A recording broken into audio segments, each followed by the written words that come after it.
여러분, 홍당기 경제부총리가 코로나19가 재확산하자마자 2차 고비 계곡이 온다는 표현을 썼습니다. 2차 고비 계곡이라. 이것은요, 굉장히 의미가 심장한 이야기라고 할 수 있어요. 물론 홍당기 경제부총리는 우리보다 정보가 굉장히 많기 때문에 또 이게 극단적으로 이야기를 하지도 못하는 굉장히 제한적인 말을 해야 되는 사람이기도 합니다. 그런 제한적인 말을 해야 되는 사람이 2차 고비 계곡이 온다 이런 말을 할 정도면요, 우리 경제의 실물 경제가 굉장히 어렵다는 거예요. 표현이 2차 고비 계곡이란 뜻이지 결국은요, 새로운 침체가 온다는 거 아니에요. 나름대로 정부의 견지가 6월 7월이 되면서 이게 V자 반등 내지는 뭐 계속 V자 반등을 주장을 했지만 어쨌든 반등의 어떤 모멘텀을 계속 이야기해 왔는데, 그렇지 않고 2차 고비 계곡이 온다는 것은 떨어지고 있다는 의미입니다. 결국 전체적으로 보면 이중 침체, 뭐 W자 회복, 그렇게 오고 있다고 지금 이야기를 할 수가 있을 것 같다는 겁니다. 일단 지금까지 정부는요, 단 한 번도 V자 계곡에서 후퇴한 적이 없습니다. 지난 6월에 정부는 뭐 경제성장률 전망치가 플러스 1%가 간다고 이야기한 이후로 계속해서 이것을 견지하고 있어요. 그런데 홍당기 경제부총리가 이렇게 이야기했다 하는 것은요, 정부가 이제 마이너스를 인정한 것 아니냐 이렇게까지 이야기할 수가 있습니다. 여기에다가 김영범 기획재정부 1차관은요, 라디오에 출연을 해서 정부의 순성장은 어려워졌다고 보고 있다 이런 표현을 썼습니다. 여기에다가 하반기에는 방역도 진정시키고 수출도 회복시켜서 역성장 폭을 최소화하는 게 과제다 이렇게 표현했어요. 이제 인정한 거죠. 정부도 올해 역성장한다는 것을 인정했습니다. 아마 공식석상에서 이렇게 순성장이 어려워졌다 그러면서 역성장의 어떤 폭을 줄이겠다 이 말은요, 정부도 이제 인정을 했다 이렇게 보는 겁니다. 그러면 지금 정부가 계속해서 주장해왔던 플러스 0.1%는 이제 물 건너갔다 이렇게 봐야 되죠. 또한 OECD가 8월에 마이너스 0.8%, 이거는 코로나19 오기 전의 예상입니다. 오기 전의 예상이기 때문에 아마 재확산했을 때는 좀 많이 바뀌지 않을까 이렇게 예상하고 있고요. LG경제연구원, KDI, 이거 국책연구원입니다. 한국은행, 뭐 IMF까지 우리 올해 경제성장률 전망치는 굉장히 나쁘다 지금 이렇게 보고 있습니다. OECD도 이게 재확산할 경우에는 2.2%까지 떨어진다는 그런 예상을 했어요. 그리고 아마 조만간 또 정부도 그렇고 OECD도 그렇고 다시 발표하지 않을까 싶은데 양쪽이 다 더 악화되는 그런 모습으로 가지 않을까 저는 그렇게 예상을 합니다. 그럴 수밖에 없는 게 말입니다. 저는 실물 경제를 갖고 자꾸 이야기를 하잖아요. 실제로 보면 실물 경제가 굉장히 나빠지고 있어요. 8월에 들어서.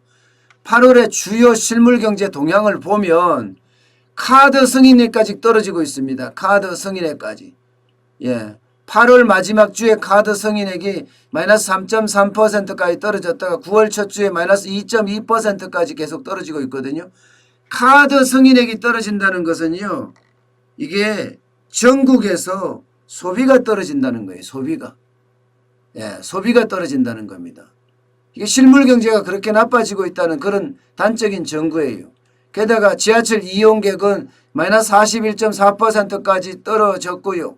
철도 이용률도 마이너스 50.6% 반토막 났습니다. 여기에다 영화 관람객은 마이너스 72.6%예요. 이 말은요, 그 분야의 어떤 매출의 감소도 일어나겠지만 특히 말입니다. 지하철이나 혹은 철도 이용률이 떨어졌다는 것은요, 사람들이 이동을 안 한다는 거예요. 사람들은 움직이는 순간 그때부터 소비가 일어나거든요. 뭐 버스비라도 일어나는 거고 지하철비라도 일어나는 거고 뭔가 또 밖에서 오래 있으면 먹어야 되고 마셔야 되고 이러기 때문에 뭔가 소비에 어떤 도움이 되는데 움직이지 않는다 이 말은요.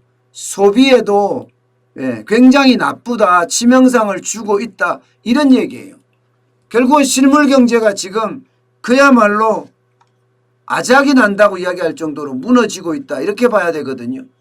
그렇기 때문에 우리 경제가 이게 쉽게 회복하기가 쉽지가 않다. 지금 이렇게 보는 겁니다. 소비도 보면 실질적으로 떨어지고 있으며 소매 판매가 이게 7월 소매 판매거든요.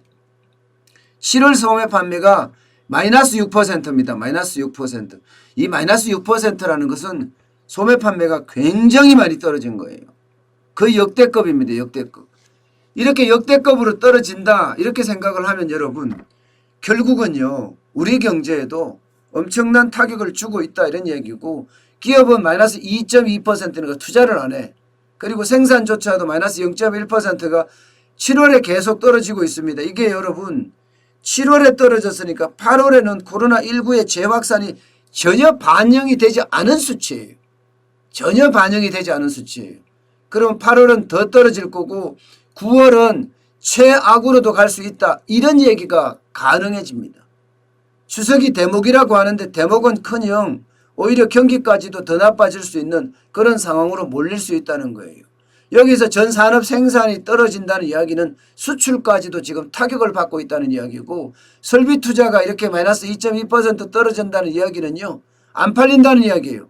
안 팔리기 때문에 투자를 기업이 안 한다는 이야기고 그러면 당연히 일자리도 그만큼 줄어들 수밖에 없습니다. 이만큼 실물 경제가 나쁘다. 그죠? 실물 경제가 나쁘다는 것을 그대로 보여주고 있다. 이렇게 보면 아주 정확할 것 같습니다. 결국은요. 홍남기 경제부총리가 이야기했듯이 2차 고비 계곡이 온다는 것은 사실이고 김용범 제1차관 기획재정부의 제1차관이 이야기했듯이 올해의 역성장은 기정사실화되는 것 같습니다. 여러분 이렇다면요. 정부는 그래도요. 장밋빛 전망을 할 수밖에 없어요. 너무 정확하게 잡지는 않거든요. 일반적으로 국책은행보다가 조금 높게 잡거나 한국은행보다도 높게 잡는 게 일반적입니다. 그런데 지금 그거보다도 더 떨어질 수 있다는 그런 우려감이 계속 나오고 있습니다. 왜냐하면 IMF나 OECD 같은 국제통화기금이나 혹은 경제협력개발기구 같은 이런 곳에서도 지금 떨어뜨리려고 하기 때문에 우리 경제가 참 어려워진다. 그동안 정부는 돈을 엄청나게 쏟아부었습니다. 어떻게 하면 성장의 불씨를 살리겠다 하고 여러분도 알다시피 뭐 말도 못하는 돈을 쏟아부었어요. 1차, 2차, 3차 추경까지 썼고요. 지금 4차 추경까지 쓰려고 하고 있습니다. 여기에다가 세금 풀기를 또 얼마나 많이 풀었습니까? 상반기에만 지금 푸른 돈이 169조 원이 될 정도로 엄청난 돈을 쏟아부었지만 결국은 마이너스로 갈 수밖에 없는 그런 구조로 가고 있다. 참 저는 답답한 게 그래요. 정부 재정이라는 게 아껴 쓰고 아껴 써야 되거든요. 특히 대한민국 같이 기축통화가 아닌 나라에서는 아껴 써야지 그게 또 다른 위기를 대응할 수 있는 방안이 될 수가 있습니다. 그런데 문재인 정부 들어와서는 복지 예산으로 200조씩 갖다 풀고요. 그야말로 현금 살포한다 이야기할 정도로 많이 풀었잖아요.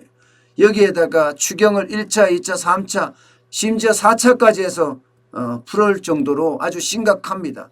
이렇게 되면 재정 적자도 이게 5%가 아니라 6%까지도 갈 수가 있습니다. 재정 적자도. 재정 적자가 6%까지 가게 되면 여러분 대한민국의 어떤 곳간까지도 지금 거들나는 것 아니냐. 이런 말까지 계속 나올 정도로 심각해지고 있는 양상이에요. 때문에 여러분이나 저나 늘 제가 말씀드렸던 각자 도생은 기본이고요. 그 각자 도생 안에서 뭔가 여러분과 정환진 TV에서 소통을 하면서 새로운 생존법을 찾아내는 것은 어떨까, 저는 그렇게 생각을 해봅니다.